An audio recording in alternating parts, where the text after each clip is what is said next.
Africans have an irresponsibility problem. We blame everybody but ourselves for our underdevelopment. We are inclined to hark back to the historic injustice of the transatlantic slave trade, how this infamous trade dehumanized Africans, and how Africa was drained of its smart and agile population, forgetting that Africans such as chiefs, warriors, and kings were more or less stakeholders in this trade.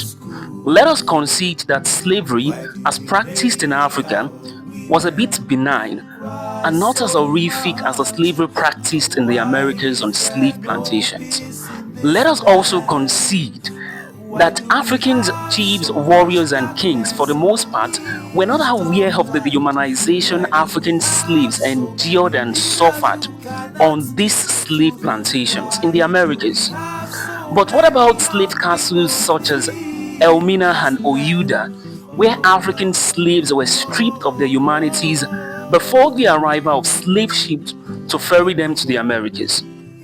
What about the trans-Saharan slave trade that had gained prominence centuries before the transatlantic slave trade? Didn't African slaves, chained, starved, and dehydrated, walk the Sahara Desert until they reached their slave masters or buyers' destination? You see, we read Walter Rodney's How Europe Underdeveloped Africa, but hardly examine how Africans are currently underdeveloping Africa. It is not the West at work when funds allocated to education and health sectors are diverted by Africa's political class.